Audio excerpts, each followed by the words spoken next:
A very warm welcome to the show. Now, Gbenga Olawepo-Hashim is asking Nigerians to be more deliberate about their political choices in the next general elections. He says party primaries are too important to be left in the hands of politicians alone, as about 80% of the job would have been concluded when candidates emerge at the end of this month, and that citizens can only vote those thrown at them as candidates by political parties. Olawepo-Hashim says Nigeria is in need of great leaders that will tackle insecurity, unemployment, poverty and infrastructure decay, bedeviling the country. And he says the solution lies not in, quote, politics as usual, but through fresh and critical thinking. Well, he joins me now in the studio, Gbenga Olawepo-Hashim, who is a presidential aspirant in the All Progressives Congress, will be helping us to understand some of these issues that he's raised. So good to have you here, join us on the show. It's my pleasure. Yeah. And Eid to our friends out there. Yeah, I mean, there is the Muslim festivities here and there. Let's talk about Nigeria. I mean, you have said that this country is a great country. It's one that is almost missing its journey because of some members of the political class, which you have said, don't understand the vision behind the country called Nigeria. And you're a presidential aspirant. You're asking Nigerians to take a look at new politicians who have fresh ideas and fresh thinking, not older politicians who have fed fat from the nation's purse and who have known nothing other than politics, who don't know how to run a business. Tell us more about that sort of thinking. Absolutely. This country is a great country. In the First Republic, between the independence period 1960 and 1965, the economy of the country was growing greatly. We were at the same per capita income with Malaysia and Thailand. We were an industrializing country. The first television in Africa was here. We had many firsts. The tallest buildings, in this continent were here. We were producing vaccines in Yaba up till the 70s. Most of the vaccines for the whole of West Africa were produced in Nigeria. So Nigeria started as a very great country before the military coup, and everything went upside down. Now, those who don't have a sense of history about what we were then, we just think it has always been bleak. It has not always been bleak, because those leaders of the First Republic were driven by vision. Is that return to the visionary politics that I'm calling for? And if you observed, most of them had some things doing before. Chief Obafemi Awolowo was a good lawyer. Nnamdi Azikiwe was a good journalist and publisher. These were well-educated people who were doing something tangible before they came into politics. So there was passion, to develop the country. Now we have a situation whereby you have somebody who has been moving from one office to the other for the past 22 or 30 years. People who have made a career out of politics. They have made a career out of politics. You have somebody who has never done a job in his life. He does not even know what a barber shop looks like to set it up. He does not know the energy cost of running a business. All right? He does not even know how much entrepreneurs go to the market to take money at what percentage comparative to their foreign counterpart. So, such a person is promising he wants to give you a job. He has never created a job in his life. He's been a parasite. What job is he going to create? So this is one of the things we have to fix in the next election. Yeah. All right. We need people who are built from the scratch. We need people who know how to build infrastructure. They know the cost of it, the global cost, etc., etc. This type of people are the people who make a difference. Whether at the governorship level... You raise a very critical point here. At independence, those who moved to the center were those who were strong at the regions. They helped to build the regions. And then they were promoted sort of to go to the center and try to create the sort of achievements that they had made at the regional level. At what point did we lose this sort of thinking and we started having politicians who couldn't make an impact? Military coup was terrible. all right? And in the early stage, like even the best that the military guys could achieve, like when Nigeria had its civil war, they still had to fall back to those heads who are politicians, like General Yakubu Gowon had to fall back on Chief Awolowo, Anthony Enahoro, Aminu Kanu in his government of national unity. He needed them. But as we went on progressively, and we had prolonged military rule, the military, decided to create their own set of politicians who were yes men, people who would not challenge them, people who would not say no. And these people eventually became the leaders of the country at various levels. These guys are not ideological. They were not trained. Yeah. Most of them didn't have any kind of ideology. I guess you're actually referring to Babangida and his new breed politicians experiment. Is that what you're referring to? Because a lot of Nigerians were happy then that the older political class were being pushed away when the SDP and NRC experiment. I was not happy. We challenged that process of blanket disqualification of our nationalist leaders who were experienced, who fought for something, who were new and distinguished for what they stood for. All right. And in that era, we were opposed to that transition process in its entirety. We didn't like the idea that politicians are created by decree. We didn't like the idea that political parties were created by decree. We confronted that process. Now, largely, that was part of the problem. Yeah, that was the platform or the period that threw up the likes of Atiku Abubakar, who we still have in the polity right now. Absolutely. MKO Abiola, and so many of in that era, there was a general blanket proclamation that there was no need for ideology. So if there was no need for ideology, what would a politician stand for? Then you'll be voting for somebody because he's from your region, or because he's a Christian, or because he's tall or short. So all these inanities crept into our politics when we took ideological politics away. Now you cannot make a distinction between parties, because the most important thing for politicians is grab power. What are you seeking to grab power for? You knew the difference between Sir Ahmadu Bello, MPC, and Chief Obafemi Awolowo's action group. You knew what NEPU stood for and what PRP stood for, the direct successor of NEPO. So until we return back to a value-driven politics, then we have not started. And that's what we are calling for. And people like me are not going to yield the political turf for politicians who have nothing to offer, basically. And I am saying that at all levels of politics, not just at the presidential level, whether at the governorship level or at the local government level. For instance, the local government have been completely decimated right now. And most of the crises that we have to contend with, like insecurity, even destruction of values, these are things that can be tackled at best even at the local level before you go to the state level and at the federal level. It's not every issue that is federal. So we cannot just ignore, the composition of the leadership at those levels. Our politics has to be value driven. We cannot afford to have politicians who have no other business and no other address except moving from one government office to the other.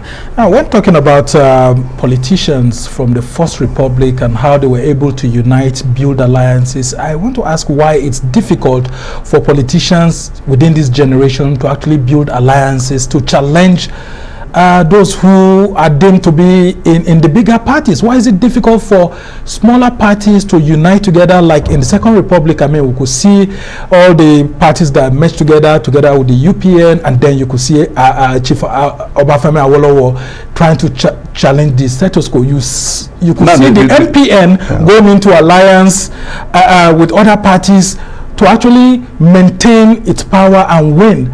And then you could see GNPP and all of that. But when you come to this republic, apart from the APC, which was successful building the alliance from 2013, we haven't seen groups of persons coming together to build an alliance that could provide fresh thinking and opportunities and choices. The problem is not whether the parties are big or small. The problem is the lack of ideology and programmatic politics. And where that is lacking, whether the party is big or small, you will not be able to find logical, and reasonable basis for agreement. All right, because everything is driven by ambition. All right, but where people have ideological platform, it becomes easy to agree. For instance, people are talking about consensus candidate, whether in PDP or APC. The issue is not just simply to have a consensus candidate. The issue is to have a consensus agenda. There are some irreducible minimum that all leaders must sign up to as a basis of uniting this country, as a basis of securing this country, as a basis of guaranteeing stability after 2023 election. Now, when we agree on that, it becomes easy for everyone to say, okay, you have signed up to this, all right, then we can agree. But when it is not rational, it's just raw ambition. I want to be president. What would that irreducible minimum be? Some of the irreducible minimum we must agree on, and I think there is already a national consensus on this for all reasonable people, is that we cannot keep bloated power at the center. We must devolve power to the other components of the federation. I mean the state and the local government. For instance, I think there is a common agreement that we must have state police as well as local government police. That, to me, I think is something that everybody should sign on. That's in our own party, irrespective of political parties. Yeah, and I mean all candidates in APC, for instance, at least believe in devolution of power. It's there in our manifesto. It's there even in the PDP manifesto. And I think that anyone who has not come to agree with this has a problem guaranteeing stability and running an efficient security system that does not have policing at state and local government level. That's one area of agreement that I will expect all reasonable people to sign up, on. Now, this is a big deal for me. Corruption. Nobody is speaking about it. It's a huge issue. Well, this government says it's fighting corruption. As part of, the conversation, we cannot surrender to corruption. We cannot, especially in the APC. We cannot have tainted people representing us, and bearing our flag, because that was one of the reasons why the APC got so much support. We cannot surrender on that policy. So anyone who is in APC that has a tainted record should not even aspire, should not even contest to be president. Yeah, but if the EFCC hasn't indicted them and then no court has passed a judgment against them, I mean, shouldn't they have the right to look? There are ethical and moral issues that are not always judicial. All right, it takes forever to get a conviction in this place. Any big man who has stolen big money can hire big lawyers to prolong any case, and therefore there won't be any conviction.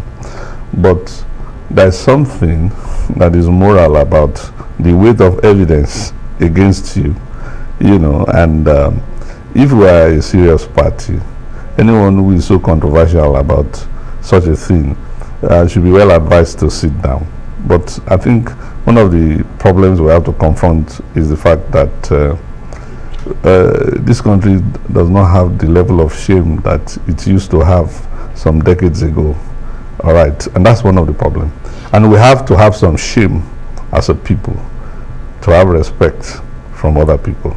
Now, in fighting corruption, the APC has told us, that it's one of its cardinal principles to ensure that Nigeria is corrupt-free. But if you look at the steps being taken by the government of recent, including the pardon of 2 former governors who are currently serving jail and all of that, would you say that the APC has made something good out of that fight? Well, there has been a conviction. Whether anyone is pardoned or not, that's very fundamental. But other than convicting people, you understand, one of the reasons why we have to decentralize power is that any system where power is concentrated in one person, there are always going to be a long line of people, and in order to beat that traffic, there are influencers who make some gain on that process of delay. If you decentralize, you eliminate that long line of corruption of people taking bribes. I can help you speak to somebody, I can help you speak to somebody. When you have 100 people doing the same thing. When you had Nitel as the only one who can give phones in Nigeria, you knew what the hell was. We had only 400,000 lines in Nigeria. The Nitel territorial manager was the most important person in any state. Of course, after the new politicians and almost everyone wanted to have his number. You understand? Because he was the only one giving line. Do you even know who is the manager of MTN now? You don't. You understand? So you can eliminate corruption through policy when you decentralize. So it's not just about conviction. And then you can bring technology, into play. All right, by ensuring that we don't have too much interpersonal contact in the processing of application, and so things go seamlessly. All right, you have to reduce the scope for human interventions. There should be standard operating procedures that human beings don't need to intervene. So you eliminate it through such thing. And then you have to also pay the people a living wage. You don't have to make the wages in the country to be a lie. All right, then you give somebody some small money and you cannot really live on his salary. All right, he has to find other means of living. So we have to block the incentive for such by ensuring that if you are going to have just a few staff, make sure that they are well paid, and they don't have to look left and right, rather than loading millions of staff first, and at the end of the day they are not even paid. Yeah, but that's what presidential aspirants or candidates like you tell us. They keep saying that they will create jobs, and all of a sudden they get into power, and we have an overbloated bureaucracy. But you don't have to create jobs through the ministry and bureaucracy. Those are jobs that are not sustainable. Doesn't that look like the fastest way to provide jobs? It is not the fastest way. It is not the most sustainable way. For instance, look at the digital economy. You can create more jobs, in the digital economy. The outsourcing market globally is $540 billion US dollars. All right. And people can stay in this country, young people, participating in that market. Brazil, India is leveraging on it. Nigeria has more opportunity in that direction. Number one, we are the sixth largest internet user country in the whole world. All right, we have already exceeded over 104 million of internet users. We're already a cyber market, big cyber power in the making.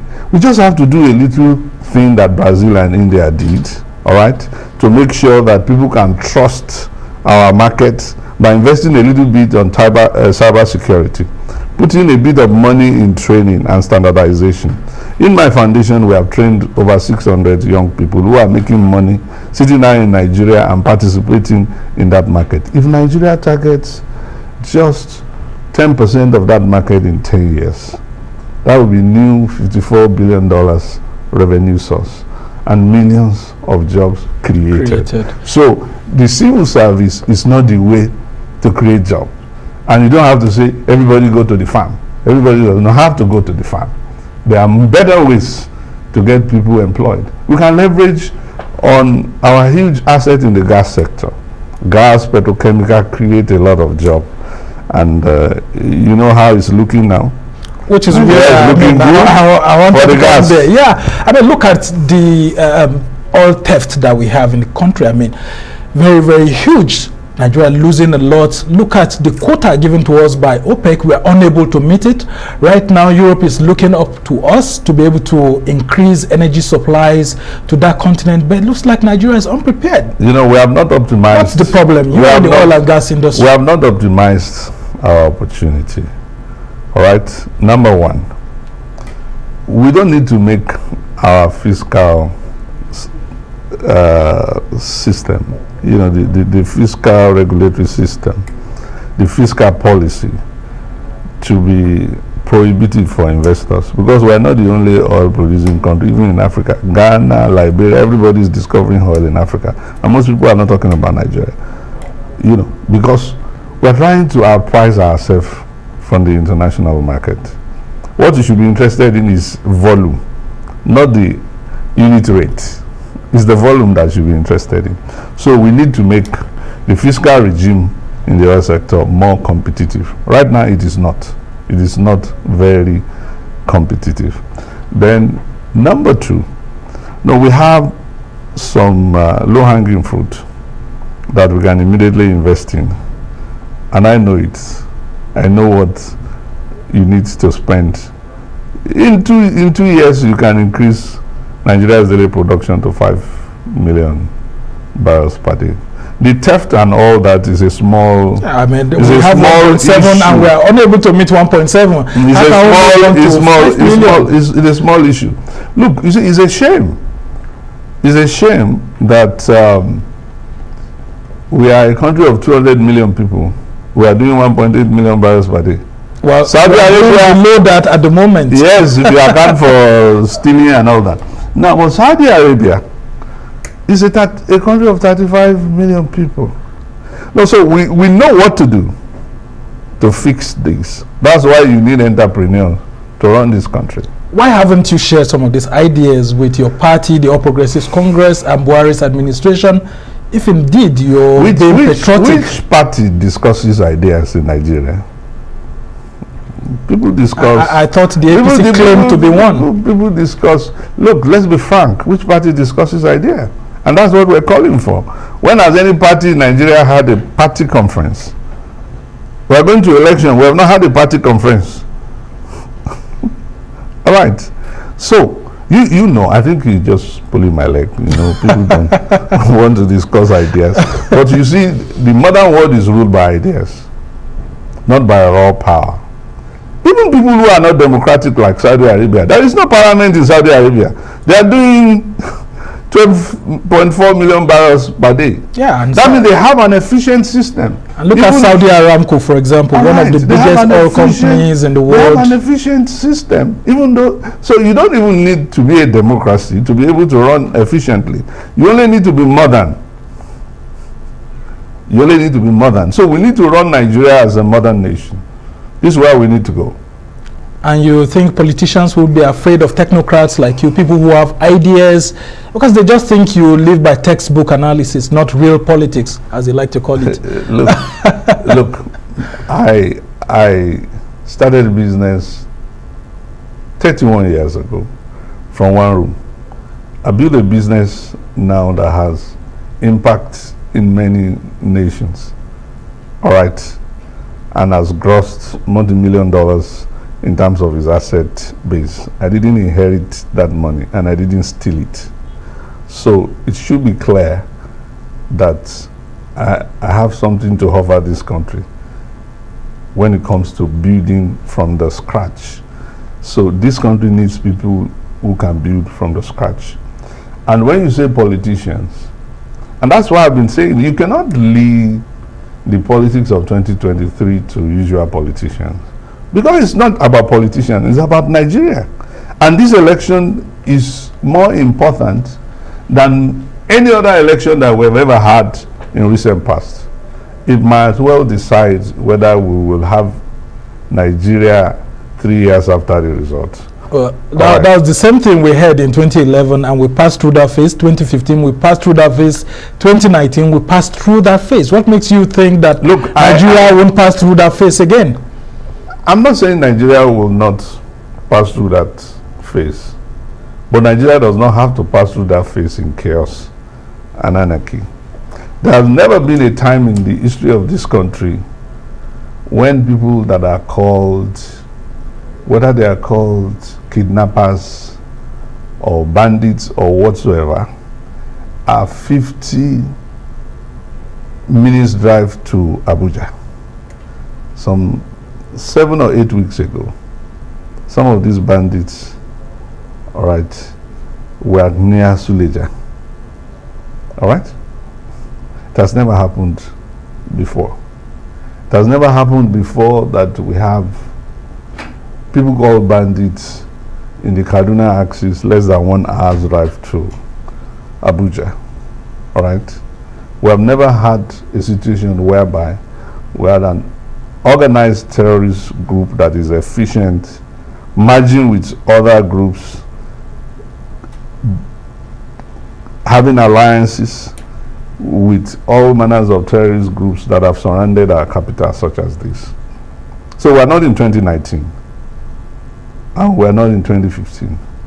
The realities are grim, the challenges are serious, and this is not to make it. You should know that you have interviewed me many, many times. I have great optimism for this country, and I believe in the unity and the visibility of Nigeria. For me, it's a religion. That's who I am. I'm a Nigerianist. Yeah. Now, but I'm also very frank to know that the dangers we face now are more serious than the ones we have ever faced. Okay. Look at what we had in the sorry, attack. I just have to train. cut in now. I'll just ask you to hold on while we go on this short break. When we come back, I want to interrogate your blueprint for a new Nigeria, as you're saying, what you hope to offer, and if indeed you know this country better than other presidential aspirants that will make the APC want to give you that ticket. Well, you're still watching the Arise interview, and we'll go on this short break. When we come back, we'll continue the conversation with Gbenga Olawepo-Hashim, an APC presidential aspirant. Stay with us.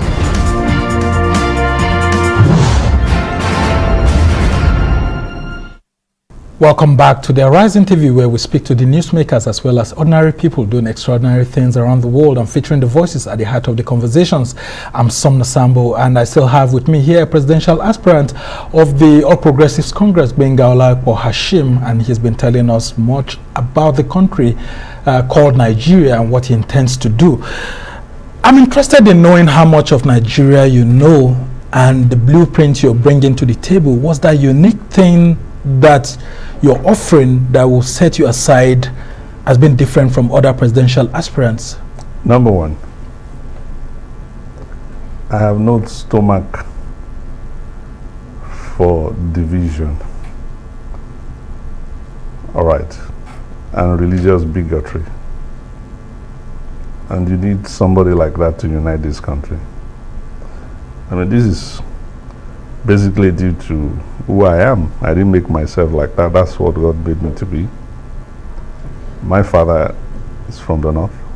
My mother is from the south. Half of my family are Christians. Half are Muslims. So I cannot show partiality to anyone. I will do justice to all. I don't think there's any presidential aspirant in APC that can confidently say so. I've lived in most states of the North Central that have diverse ethnic groups. 86 ethnic groups are in this zone called North Central. If you have grown up in this place, you have some lessons to learn about pluralism and diversity.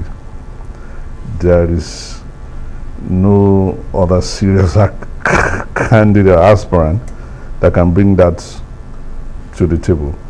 And then I've been in politics quite some while, perhaps probably earlier than most of the aspirants in the APC, all right? Except that I'm not a career politician who moves from one office to the other. So I've got some political experience, and I bring it back to the table. So I know this country. We fought to create the democracy. We traveled this country to knit the structures together that produce the democratic order. Two, I understand how to create jobs. That's what I've been doing for 31 years from scratch. All right. And I know that one of the problems of the country is not just corruption. Even if all the monies we make right now are not stolen, Nigerians will still be poor. Because when you make a revenue, for instance, of $20 billion, 200 million people, even if nothing is missing in that money, your people will still be poor. You can imagine that Disney World, a company that sells entertainment products, in the same year that Nigeria in 2020 made $20 billion as revenue. You know what Disney World's revenue was? $64 billion US. Just one company in Florida. So people steal everywhere in the world. That's why they kill people who steal in China. But because the GDP is massive, the economy is big, it takes into insignificance. Nigeria is an issue because the economy is small. We have how do we increase our economy? Because a lot of our viewers have a blueprint. and Nigerians will be interested in knowing that, because it's no longer enough for you to just say you want to be president. People need to know what exactly we have you a do. blueprint which presents an agenda to expand the economy of this country to $4 trillion in 10 years. All right. And the areas to bring the money are the new digital economy, which I have said. That's one area. Infrastructure. You have about 72 trillion US dollars infrastructure market globally. Nigeria is completely infrastructure deficient. If you put in the right policy for the investment to flow, a good part of that money, even if it is 5% you target in 10 years, is considerable. Isn't that what the Buhari administration is doing with the Nigeria Sovereign Investment Authority, attracting funds here and there, well, and that's second Niger Bridge and all of those infrastructure being put in place by the government? I'm in infrastructure investment myself. All right. I know one thing that investors want to see is security of agreement. If you keep changing agreement every day and cancelling agreement, nobody is going to put money in your country. You must have a secure tenure for contracts. If you don't have that, no, infrastructure investment is based on contract. So if somebody can just wake up tomorrow and cancel any investment, no serious infrastructure investor, because you are taking money from pension fund, hedge funds. These are people's savings from all over the world. Now, so when you wake up in the middle of the night and you cancel it, or you come up with a new, nobody will put money in your country. So the first thing to attract investment, whether it is from locals, because no foreign investor will invest where your locals are not investing. Most of the partners are brought from this country into infrastructure. All right, they followed my investment. If you don't invest, they are not going to, partner with you. Dangote will tell you. If investors see that nobody is investing in a certain sector who are locals, foreign investors are not going to follow them. And so, whether it is foreign or local, you must have a secure tenure for contract. That is the Bible. That is the law of infrastructure investment. And a lot of agreements have been cancelled in this country, not only by Buhari's administration, by many administrations. So we just think we can wake up. It makes us unattractive. Shred investment, or just wake up in the middle of the night, come with new fiscal regime, and then people don't know what they're doing. We say, oh, this is going to fetch us so money. And the next day you see everybody with rust running away, especially portfolio investors going out. You haven't talked about security. This is where we started the conversation, really, about security. Number one that I would like to do is to have, I'm going to have a kind of defense cooperative agreement with the friendly nation, so we can stabilize things. There are people who have experienced what we have experienced that are friendly country, and we need knowledge to share, because the enemy that we are facing is also global and international, with a lot of international cooperation. So we need to be man enough to know that we have to have a defense cooperative agreement in order to stabilize things until when we can rebuild the army and rebuild the security forces. That we need to do, because there's a lot of loss of morale. All right, the president himself was complaining. He was saying to the service chiefs, I've given you all the resources and the tools that you need. So what's the problem? That means that there's fatigue, there's moral issue, there are doctrine issues. You don't win a war just through guns and Tucano jets. The morale of the troops, their willingness to fight is very critical, all right, to winning a war. So are you thinking of increasing manpower of the military? I'm going to create a national guard, all right. I think one of the issues is also we are getting the army to intervene in internal security operations too frequently. So we need an intermediate force between the police and the paramilitary structure and the army. When Babangida wanted to do it, we thought he wanted to use it for yeah, I mean, there was uproar. That's what I wanted to say. And there was uproar. I mean, maybe it was coming too early. But right now, we need a national. What makes you think that politicians will trust you if you bring such a suggestion? Well, because you have a limited time. You are not I'm going to be here for more than 8 years, whether you like it or not. That's the maximum you can get, or they vote you out in the first tenure. So nobody is going to be scared about that. Like they will be suspicious of a military ruler who does not have a defined tenure. We need a National Guard to put things right. And then, of course, we need to decentralize policing. All right? And I'm going to do that within the first 6 months as President and Commander-in-Chief. With these measures, we're going to be in a position to stabilize the security of the country. And those who are best to deal with security issues before they become national problems are the local government people. They can lead this thing in the board, even before it becomes a major issue. And that's why you've been advocating the devolution of powers for almost several. I mean, I remember I've interviewed you severally on all of this. You've been calling for the local government. It is not because I'm running; it's because I believe in it. The local government has been emasculated. All right, I'm going to reinvigorate the local government system. And how do you intend to do that? And it will be a proper tier of government that the drafters of our constitution initially intended it to be. One of the ways is that we're going to make sure that whatever money that is coming from the Federation account goes to them directly. Yeah, there's already these proposals have been voted upon by the National Assembly, and those provisions or bills are currently before the State Houses of Assembly now seeking passage. I will give the leadership to make sure that this happens. You know. Yeah, isn't that what Buhari has already done? Yeah, the president is committed, and give that to him. He is committed to that issue. I need to finish it as the successor. That's good. That's good to hear. Now let's talk about government of national unity. That you're saying that if you ever find your way in the presidency, you will promote a government of national unity to reduce acrimony within the politics and increase nationalism among politicians. What do you mean by that? Well, regardless of whatever party you belong to, there are some people we need their expertise to be able to get things done. Some are not even politicians, they are technocrats.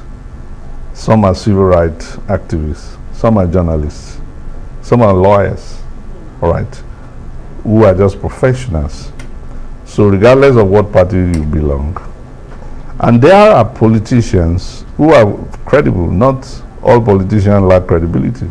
They may not be the big, so big, because the definition of big names now is defined by how much money you have stolen, not necessarily how much money you have worked for.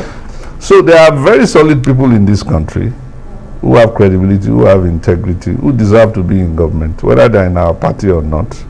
We will form a government of national unity that will make sure that all the expertise that we need to deal with these issues of our national crisis urgently are put to use. And let me talk about a critical thing that is very important: jobs. That's what I've been doing, creating jobs all my life. Civil service job is not the way to create sustainable employment. We have to support industrialization. We have to create a stable and affordable energy supply for all Nigerians. Right now, most of our people access energy, through diesel fueled generator. And as a result of that, you find out that the average energy cost of a producer in Nigeria is like 50 cents per kilowatt hour, whereas globally is between 12 to 18 cents. So we're paying 3 times the cost of electricity when you self-generate through diesel and petrol. So we have to accelerate investment in the electricity sector to be able to have affordable energy for Nigeria. That is critical and create jobs creation. Now let's talk about the APC and the forthcoming presidential primaries in a crowded political space with political juggernauts, as they like to call themselves, like Tinubu, like Oshibanjo, like Amechi, Ngige, and all of that, Okorocha, David Umahi, Yaya Bello, and all of that. What gives you the confidence that you can defeat all of these persons to emerge the APC presidential candidate? With due respect, I've been in politics before all these people you mentioned, their names. We defined the new democratic order. When I was Deputy National Public Secretary of the PDP in 1999, Yaya Bello was not in politics. And this by not mean any respect. I'm not sure whether he has even graduated from school, right, at that particular time. And we're taking critical decisions that affects the life of this country, all right. In our 20s, because I came into politics very early, we're already relating with global leaders. I was guest of many presidents when I was just 21. Yeah, during the anti-apartheid struggle and all those things, and what students' unionism. I was, let me say, at that time I had many foreign affairs ministers always trying to see if we can make a statement, and they invite us to dinners, give us. So we're used to the architecture of international relations, you know, and we fought the military. Now we have to make our democracy to deliver what we promised Nigerians when we were fighting. And for me, I think this is a major struggle of my lifetime, all right? A major struggle, not because I just need to be president at all costs. It's not an ambition.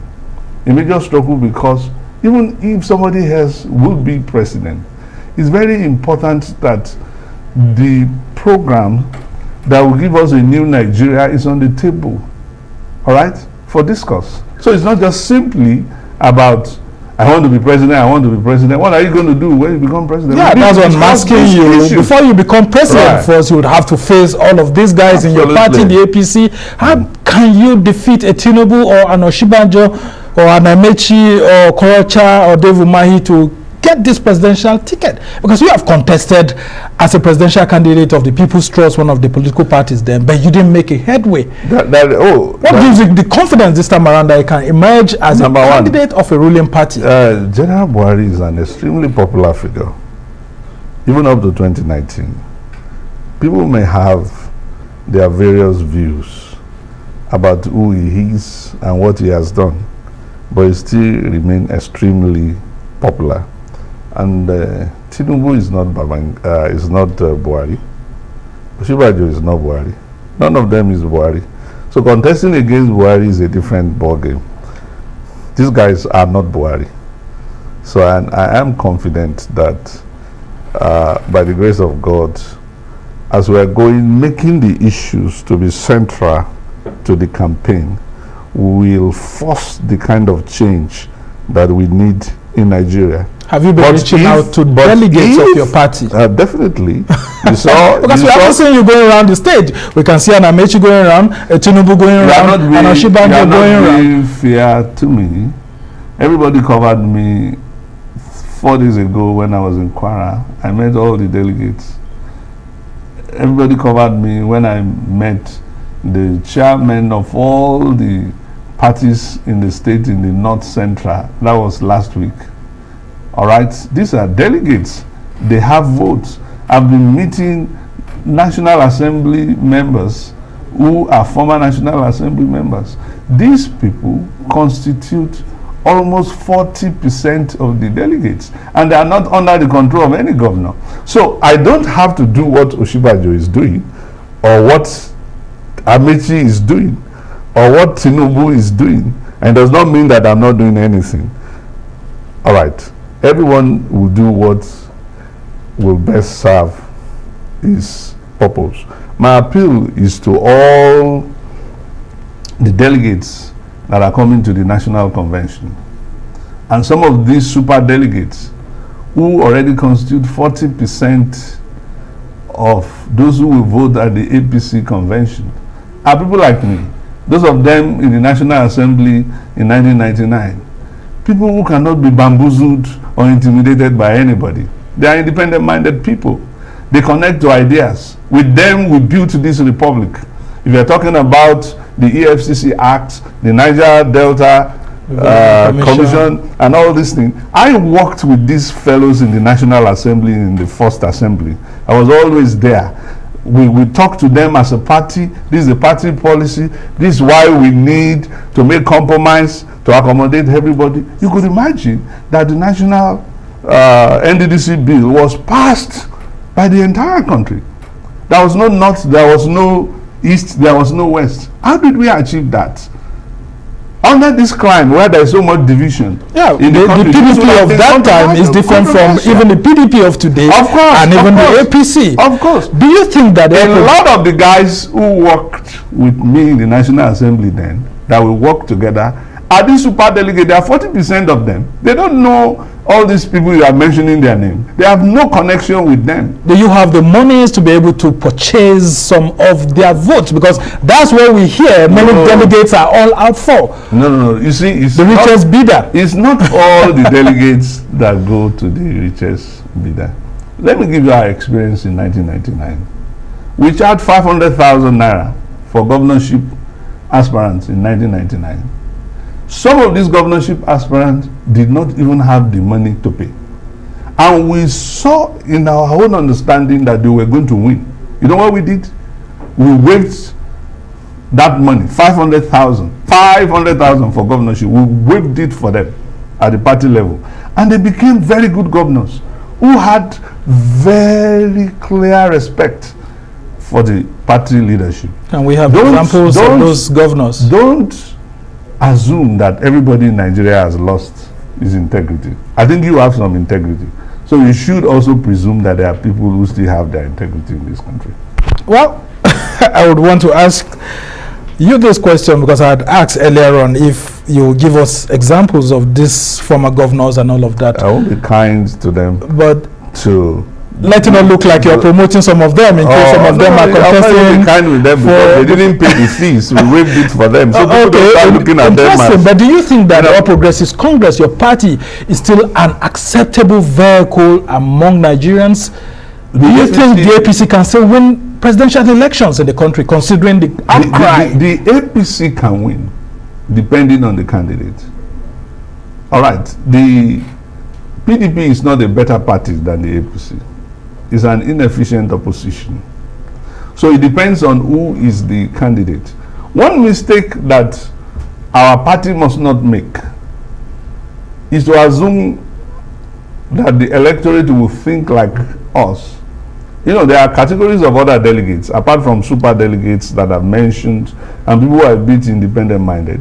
There are categories of people who think that they are beholden, that they hold some people some loyalty because they have been helping them with money when the party was set up and all that.